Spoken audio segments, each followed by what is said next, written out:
Hey guys, I had a couple of people over the last couple of months ask me on my thoughts on anabolic steroids and bodybuilding, and I've been trying to avoid this topic as much as I possibly can because a lot of people just don't understand, but here we go. I'm just going to dive straight in. My thoughts on steroids. Well, when it comes down to bodybuilding, we've got to understand that bodybuilders out there, it's a very competitive sport. Bodybuilders will try and do whatever they possibly can to get as big as they can possibly can, get as ripped as they can possibly be, get in the best ratios and just look as good as they can possibly be. It is by far the toughest sport in the world, hands down. Full stop. There is no sport in the world that comes close to being as tough as this. Because every single training session we have to give 110%, every single training session. So the mental attitude behind it is phenomenal. You have to be aggressive in your mind, you have to be extremely dedicated, you have to have a massive amount of passion and motivation. There's no sport in the world where your diet has to be so flawless. I mean, like, look at swimmers, for example. Every swimmer, every top swimmer, they all eat crap, you know what I mean? Train hard, but eat crap, and they can get away with it. Bodybuilders can't. Bodybuilders need to be 110% with everything. You have to be smart. I mean, you're dealing with the most complex machine in the universe here, the human body. So you have to know a lot about your nutrition, your supplements, how to take care of yourself, how to push your body to the limit but keep it safe. So when you try to do everything you possibly can, does steroids come into play? Well, yeah. I mean, look at me. I'm a natural athlete. I have taken steroids before. I did one cycle many, many years ago just to say, been there, done that, see what it's like. But steroids give amazing results, so it is always so tempting for bodybuilders to use it, and this is why they do.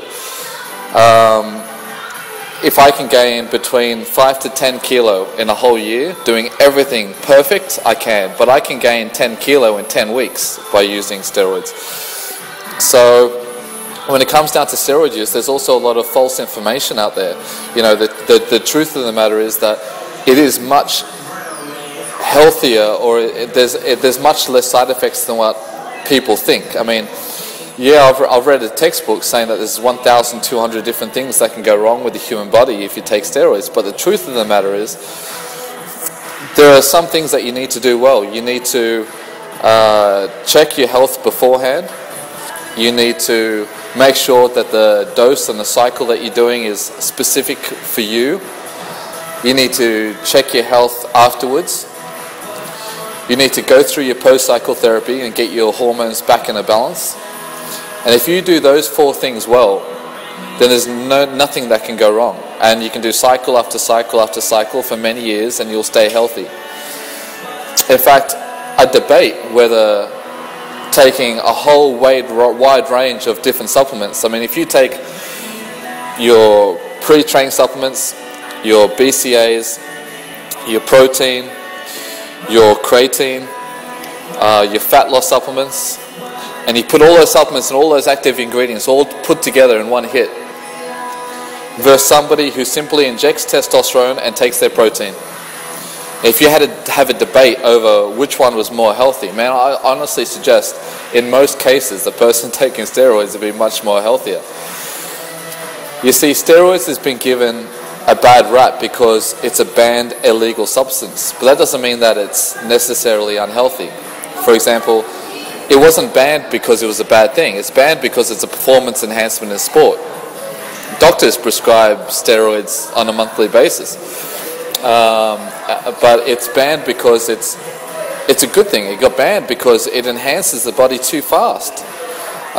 It's a performance enhancement in sport. Now, I'm not saying that steroids is a good thing, because most people don't know how to inject and the safety behind it.